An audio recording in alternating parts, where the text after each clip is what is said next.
What if there's a way to circulate the carbon emissions from the polluting industries back into growing biomaterials for food? This solution can reduce carbon emissions and arable land use for food production at the same time. Hi, this is Takatoshi Shibayama, the host of the Future Design Podcast. In this episode, I have Brian Reddy, CEO of Kinnva, a company that's taking emitted carbon from the oil and gas industry and turning that into feed for livestock. He talks to us about tackling air pollution, global warming, and opening up agricultural land for cleaner use. So stick around to the end. Future Design Podcast. Well, thank you, Brian, for being on this show. I did a little bit of research myself, and I found out that about 50% of the land that we actually have habitable is used by agriculture. Of that 50%, 80% is used for livestock feed, and which I think is an incredible amount of land that we're actually using just to feed animals so that we can get produce out of them. And what are some of the things that you actually found yourself that you think is a problem in using our land, our resources? Yeah, you're right, Taka. With increasing population, there's immense sustainability pressure on land available to meet our growing protein and food demand. Right? It's been an ongoing global challenge in the last 2 decades.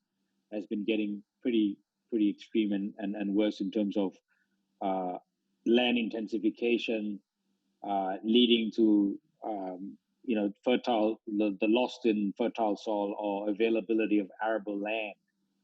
The numbers are shocking because over 25 billion tons of fertile soil is lost every year due to overgrazing, deforestation, and agricultural activities. Yeah, so it really begs the question as to how we would meet, how we're going to source enough protein, especially, for example, as a major part of our food component in a more sustainable, reliable, and cost-effective manner.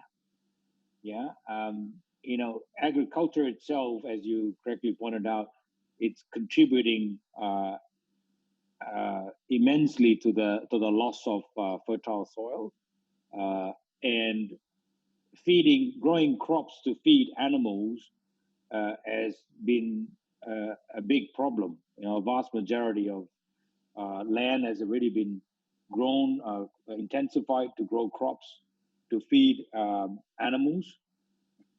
It's an unsustainable and a vicious cycle because from what I found and what the wider industry trends are, is that exercise is unsustainable due to our dependence on water resources as well as fertile land, which requires the fertility of the land, and having conditioned land requires intensified methods of fertilizer, water, and crop farming and the like. Yeah, so it really begs the question as to whether there are alternative methods of sourcing feed for animals rather than growing crops to feed animals.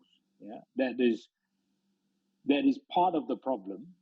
But what's compounding the growers or the crop production for feed is actually climate change, right? So it makes life more difficult when you have to work with untoward, unpredictable weather patterns, where it affects your, soy production or corn production, grain production, which is required to feed the fishes that we need, protein sources of, let's say, salmon, shrimp, and a number of other species, but as well as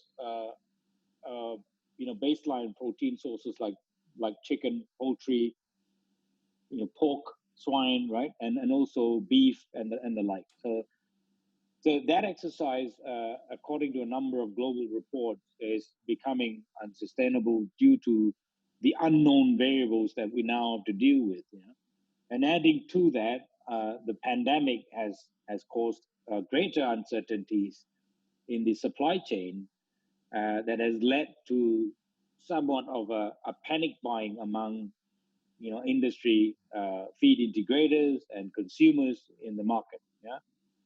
Um, so that is clearly one big issue that I'm tackling. Uh, Compounding the issue on the other end is actually meat consumption patterns or behaviors across the globe. We find that there's growing, number of appetite and growing demand for meat across Asia and South America and the Middle East as well. That is predominantly due to the growing consumer awareness about meat quality and the value of protein, which has led to a very steep rise in rapid growth in per capita meat consumption in these markets. So if you imagine East Asia, it's about 50 to 60% of what Western countries are in terms of meat consumption, and there is a big gap that needs to be filled in terms of the populations in East Asia trying to catch up to that demand. And by 2050, we expect that there will be a population close to 10 billion that needs to be fed. And this is a worrying trend because there are very little alternatives that has been explored or has been invested in the current era in order to address the near term and future problems that will inevitably arise, which are clearly compounded by global warming issues and other issues in that a complex environment where multiple problems exist. So I'm working on a solution which is trying to address the complexities that exist in the sourcing of feed and food protein in a sustainable manner. Yeah, traditionally we would assume that soy would be main crops that are being used to feed livestock, whether it be land animals or sea animals. And how is that growth of soy really degrading the soil? I know that we use fertilizers and pesticides and all these things that degrades, but is it that the the limited varieties of the product or crops that we're growing is also contributing to that problem? Well, to some extent, yes. The genetically modified focus and of crops and crop science behind that in terms of intensified methods don't necessarily account for a more robust crop cultivation due to uncertainties in the cultivation. For example, water usage is traditionally required, and extensive water usage. A 1 ton of soy typically uses about half a hectare of land, an arable land, provided there's enough fertilizers on the ground and enough pesticides that needs to be used to be growing that 1 ton, right? As opposed to other alternatives in the market. One of the solutions that I'm working on is using much less than that. You don't even need an acre of land to produce 1 ton of quality feed or food protein.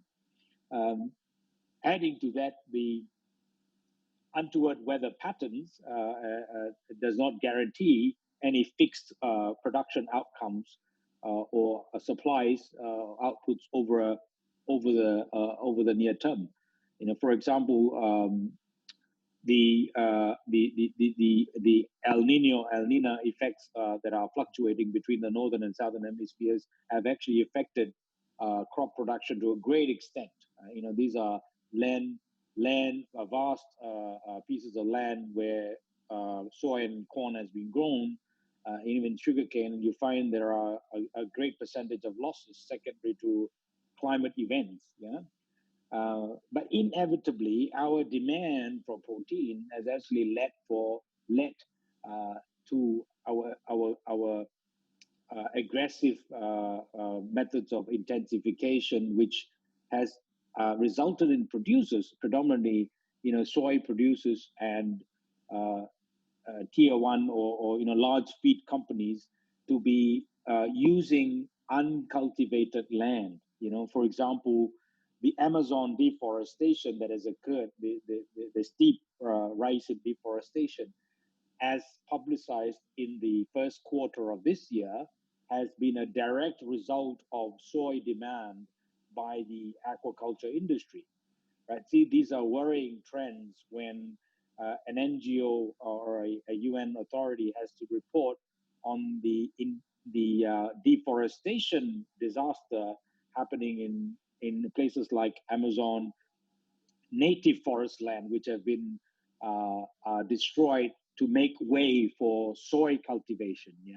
So this is unfortunately the supply chain is not resilient or robust enough to protect our native forest. So inevitably, you find the externalities in that has resulted in loss of biodiversity and loss of native forest, and also native communities that live in these ecosystems, uh, a lot of which aren't reversible, right? So, and that has been clearly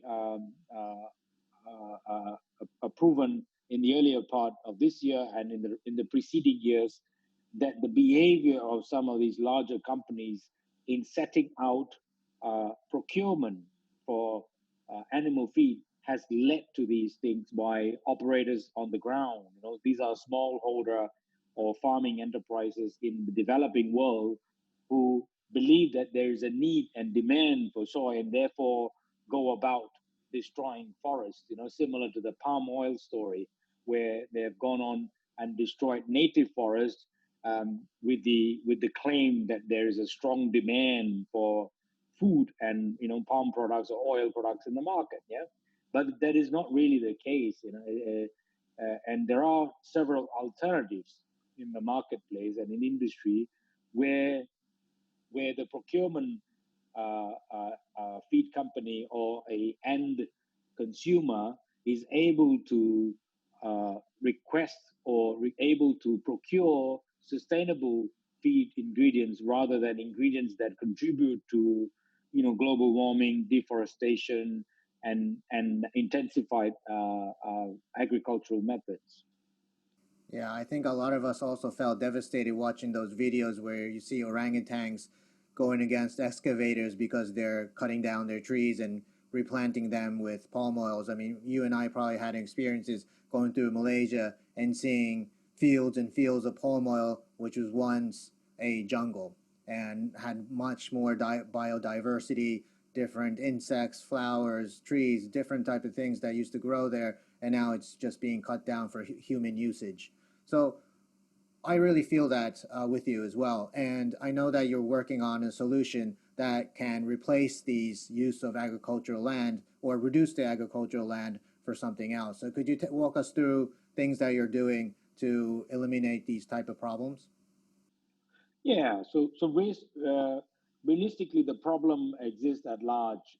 The problem being, how do we source enough protein in a sustainable, reliable, and cost-effective manner, right? So when I started ideating and building concepts towards addressing this large problem, I figured out there is a large industrial biotechnology and synthetic biology had a big role to play towards creating alternative feed protein ingredients and additives for our consumption. Yeah, it's not just for animal consumption, but also for human consumption. And there is strong science behind using microbial proteins or proteins from alternate sources, which would be able to displace our dependence, or at least the dependence of certain protein producing industries, for example, aquaculture or livestock business, the ways to decouple these industries from land use. So the topic was really of great interest to sustainability, to a sustainability leader like myself. And I came about um, uh, scaling up a technology which I found to have a significant benefit in terms of displacement of land as well as carbon benefits to our economies. The technology I'm working on right now with Kinnva is really using the ability of industrial biotechnology to be able to ferment using intensified methods within a factory model to produce protein in a sustainable way in a confined space to meet the near term demands of our protein producers. So the protein is actually a factor of times better, much better than soy protein, which is the staple food for animal ingredient, animal feed, um, and it's a factor of time uh, equal to fish meal, which is required um, to be fed to salmon and shrimp and other species. Yeah, so those species or those fish sources that us humans are heavily dependent on for our protein needs. Yeah, so there is also an issue with fish meal that I must point out that the fish meal supplies from wild stock has been depleting over the last 30 years, and therefore creates a lot of volatility in the pricing of fish meal and the availability of fish meal because of limiting wild stock amounts from our great oceans, right?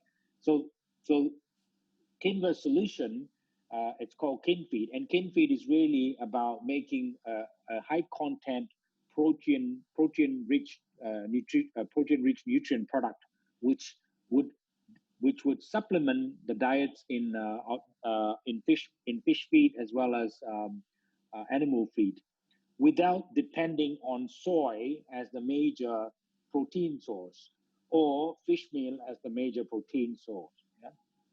And that's the real technology that I'm working on and scaling up to a large scale. So we're targeting about 30,000 tons per annum right now. There's plans underway for a near commercial facility and a pipeline of commercial facilities which will directly service the aquaculture and agriculture or livestock business in terms of their protein demand. Yeah, I mean, countless times we always talk about how the climate change is affecting the crops that we grow, and it's getting to be reduced quite a lot. And now that you're looking for an alternative than soy that has high protein quantities, what are some of the ingredients that you're using that you say that they're actually sustainable compared to cultivating soy? Right. So a major part of our feedstock, the feedstock that we use, is actually from an oil and gas and other waste streams. So it's a derivative from a byproduct or waste from oil and gas. So we use methane as a major feed gas, but we could also use methanol as a major feedstock to produce the protein that we need, the high content protein that we need. So it is a controlled environment whereby it's a stable and an environmentally friendly process by which the carbon feedstock, the C1 or the carbon feedstock, could be converted into a feed protein. Now, I must emphasize that the methane and other related feedstocks like methanol are are readily available streams or waste streams, right? Especially methane, methane being 20 times worse than carbon dioxide in terms of emissions or greenhouse gas emissions, and being a 20 times worse than other carbon sources in terms of damaging to our ozone layer, in terms of contributing to climate change and global warming, right? So a direct conversion of a carbon feedstock into a value stream of, say, protein, uh, not only displaces our component of the use of the protein as a feed product, I mean, in terms of decoupling land use, but also promotes a low carbon economy or low carbon environment by which the carbon is circulated in the local ecosystem, or what you call towards the benefit of a local uh, industry. So a classic example is the use of our application in the biggest salmon producing market in the world. For example, in Norway, right? The Norway is the biggest salmon producing market in the world, and is the biggest producer. And therefore, what we're planning right now is a plant, a strategic plant in Norway, which will convert the carbon feedstocks into a significant production, a local production of feed. Not only does it offset the carbon or abate the carbon towards mitigating carbon related risks, but it also creates a carbon circular concept by which the protein could be supplied to farmers within 200 to 300 kilometers of the vicinity of the plant, where is the biggest aquaculture field in the world in terms of production. So aquaculture has traditionally been known to be quite unsustainable because of its dependence on imported feed. So a vast majority of, say, the salmon business in Norway, more than 95% imports feed material from South America and Asia. So there is no local production of feed, and thereby by creating a local production of feed, which comes from a carbon source, enables microeconomies or the development of a low carbon economy. And carbon circularity is therefore established towards producing what is a more sustainable form of protein in the form of salmon protein, which is the embodied carbon is much less than what a traditional salmon production would be. Similarly, you could apply that in the shrimp farming industry in Asia, for example, between Vietnam and India. These are industries that are fairly large producers. They are the biggest producers in the world for shrimp, and they depend heavily on in agricultural crops to feed their their species. And what we intend to do is to displace not only the dependence on land, but also to account for the carbon externalities which aren't necessarily accounted for in the usual business as usual approach in agricultural practice. So this is a very important and a significant step towards decarbonization and towards the global obligation by global citizens like ourselves and the countries that have subscribed or have promised to the IPCC guidelines, which is really reduction of emissions by a certain period of time in the near future. And those targets have recently, the reports are out, and we know that those targets have not been achieved by any number of countries who have promised to meet those targets, right? So they have subscribed to that IPCC global guidelines, but no constructive efforts appear to be undertaken. So our solution on TinFeed is actually not only does it help you displace land, water, and other issues, but it's actually reducing the carbon emissions that would otherwise be emitted to our atmosphere, and therefore accounting for the externalities that the bigger companies haven't really accounted for in many forms. It is a strong alignment with CSR in terms of corporate social responsibility and the triple bottom line that we would usually advocate for in terms of looking after the people, the profits at the same time, and the planet at large. Yeah. Um, it is really an exercise by which we need to gain a very rapid response by from stakeholders, namely government stakeholders and corporate stakeholders, to make constructive efforts towards the creation or production of alternative feed protein solutions such as kin feed. And that's where we're at the moment, because we are directly accounting for, it's a numbers that is quite obvious in terms of accounting for externalities, which previously have not been accounted for. Therefore, one could say that the argument, the social cost of carbon, could be addressed largely by mitigating or abating early on in this exercise, rather than waiting for a disaster or further disasters to happen, in which we now have to invest into other efforts in terms of getting ourselves out of these disasters. Yeah, so mitigation is the way to go. Abatement is the way to go in terms of carbon, and it's not about saying, look, wait for a disaster to come, and then up goes your insurance levels, up goes your migration levels, because people are now dispersed due to weather events which weren't addressed, which should have been addressed many years ago, right? So the focus of KidFeed is right now on carbon mitigation, and therefore progressing efforts towards carbon mitigation as a global effort. Yeah. Could you walk us through the whole scientific process of taking methane and creating this protein for livestock? Yeah, sure. So in terms of carbon feedstocks, can be converted to value biochemicals or value chemicals on biomaterials. It's a field of synthetic biology, as they call it, or in the bigger space of industrial biotechnology, because it's not pharmaceutical, but it's food and feed chemicals and other chemicals. Yeah. So generally, a strain, a bacteria, or a bacteria is engineered, or even a bacteria is exposed to carbon feedstocks. A bacteria feeds on carbon-based feedstocks to survive. Yeah.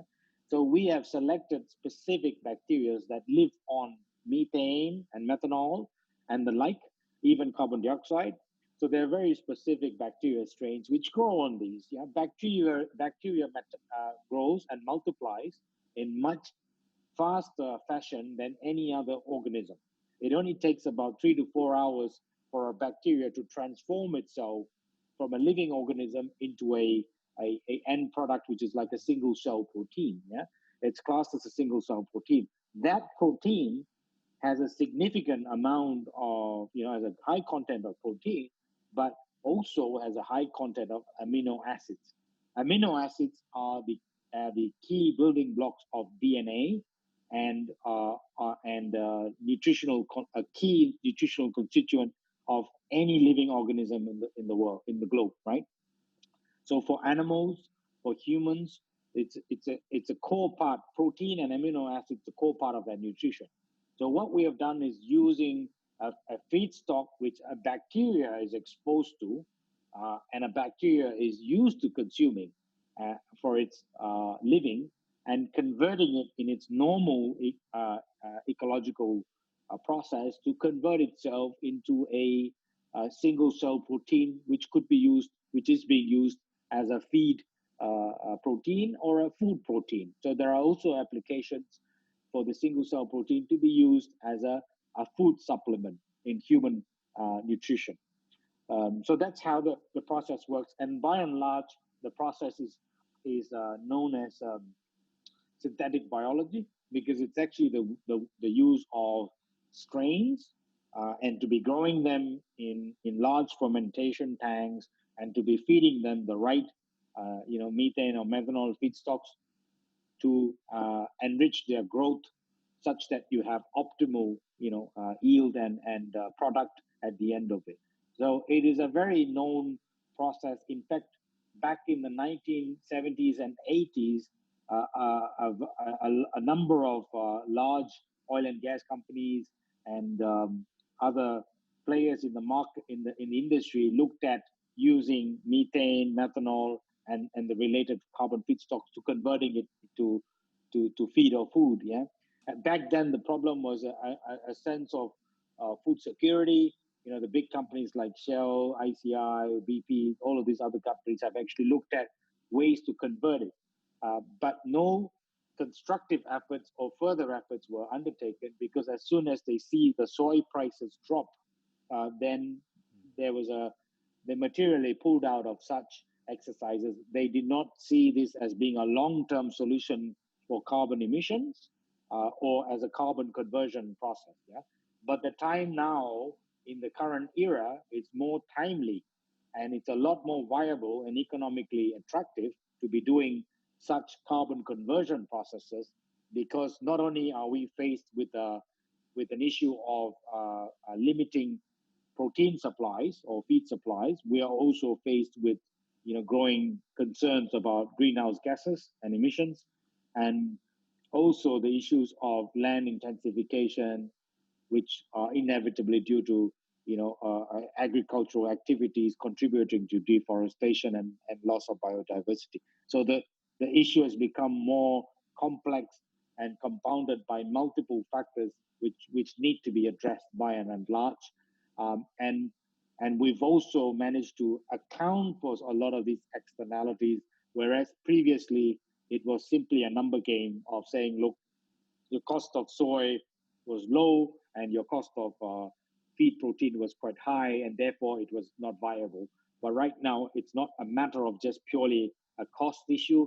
It's really a matter of accounting for the carbon externalities and the other externalities that exist in the equation, which will facilitate a social costing for our carbon footprint. Yeah, and that's the model that we are moving towards. To, as I emphasized earlier, the solution or the process using methane or methanol is contributing to mitigation, and it's not about adapting more and more. Otherwise, your investment into adaptation will need to increase in order to account for the social cost of carbon. I mean, by adaptation, I mean the increasing flood levels, where the islands have become uninhabitable.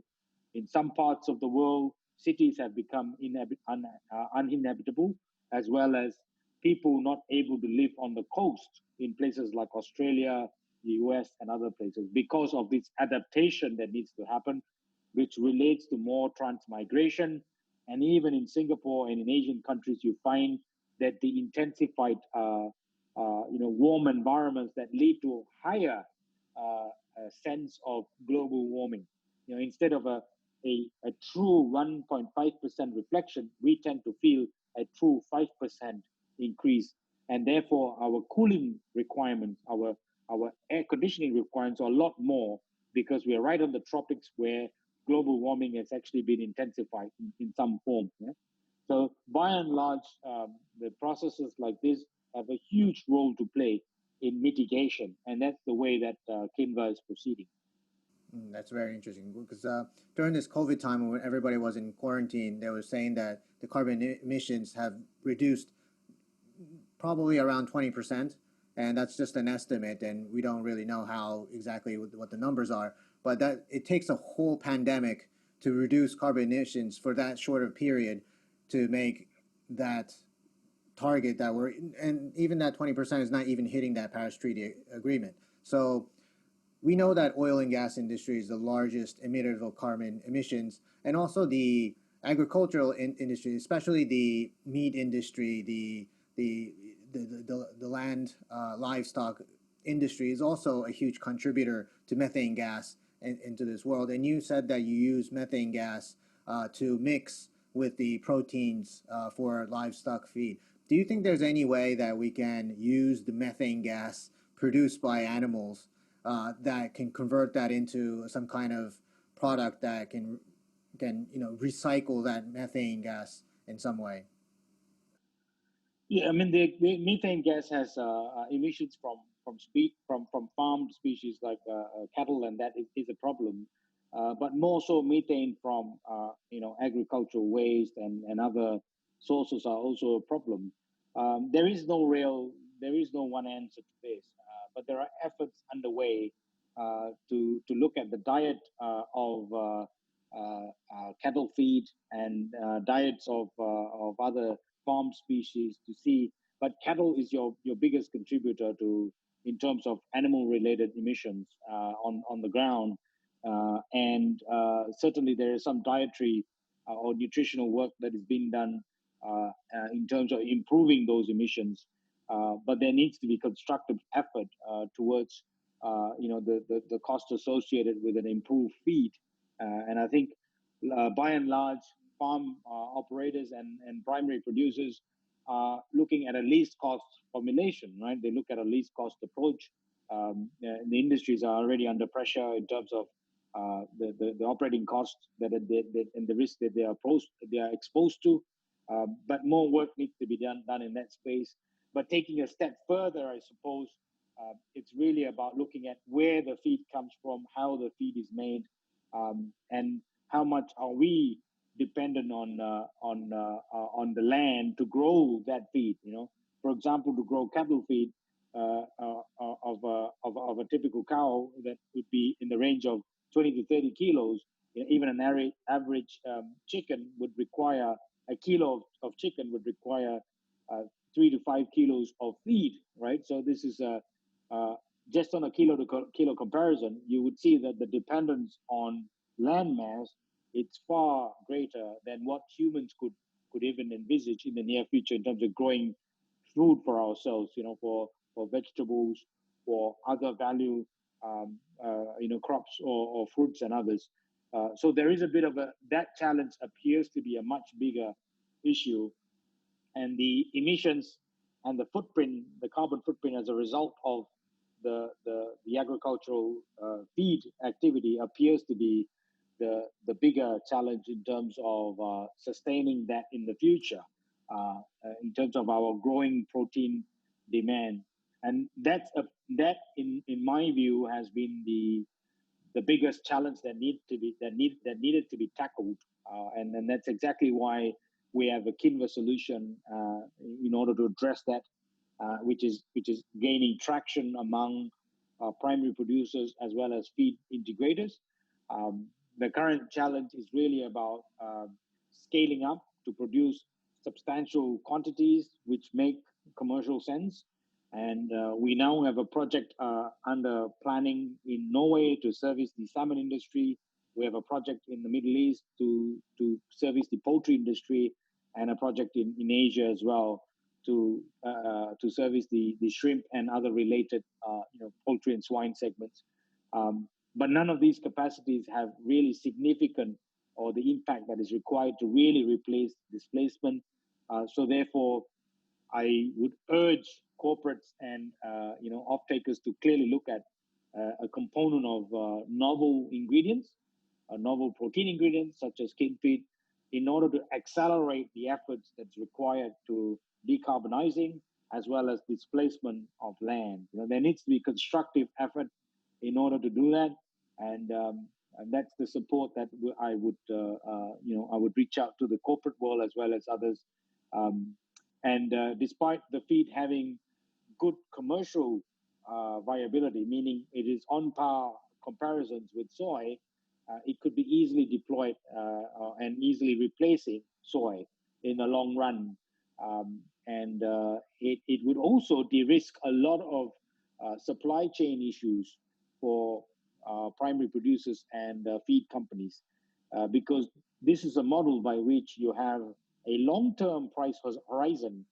In a factory model, you could have a 20 or 30-year price horizon associated with the solution compared to soy or fish meal, because the other the crops or the fish meal don't necessarily have a long-term price visibility, or they are associated with a lot of volatility in the market, which is not a good indication for feed companies or primary producers. Yeah, it means that our food costs are naturally going to keep going up.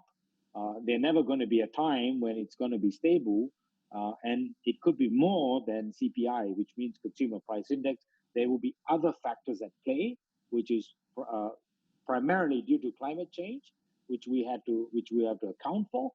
in terms of adapting to climate change effects, and also primarily due to water and energy usage in the exercise of production in terms of our lines. So it is a great win-win if we could start looking at transforming some of that into the alternative space and start using feed which could be factory made rather than land rather than depending on land to produce vast amounts of crops to feed animals. Yeah. In terms of like scaling, I mean, obviously these businesses are like, you have to build out factories and continue doing R&D. So the capital intensity is much hard, bigger than software businesses, right? So I Yeah. guess down the line, whether Series B and onwards, you would probably require much bigger capital to scale out the business. Oh yeah. Oh, clearly, yeah. So Series B would be much more, could be closer to 30 million and beyond. That's the way they scale.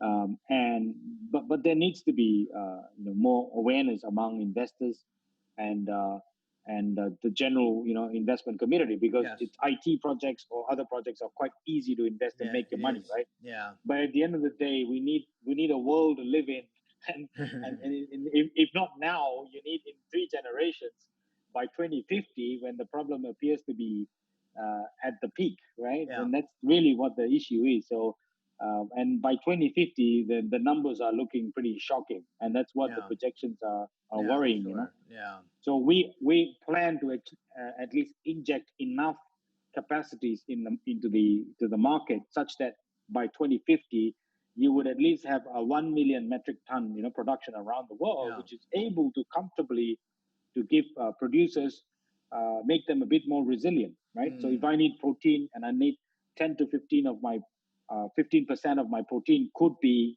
this protein, and because our inclusion levels are 10 to 30%. So one third of a diet of a chicken or a salmon could be using this. Yeah. So they would be including that in the diet and so on. So it makes you more resilient Yeah. and less exposed to global events, such as this. Yeah. So Yeah. that's really the way that we are heading to. Otherwise, on your supermarket, you'll be finding many things that are not affordable.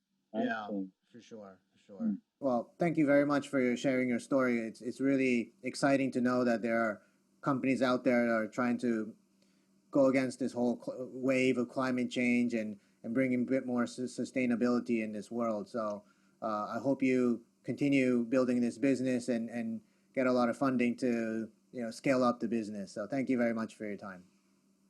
thank you very much for your time, Taka. My pleasure. Thank you. Hi, this is your host Takatoshi Shibayama. Thank you for listening all the way to the end.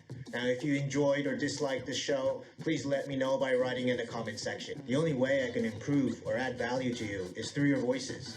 If there are any topics that you would like me to pick up, please also let me know in the comments.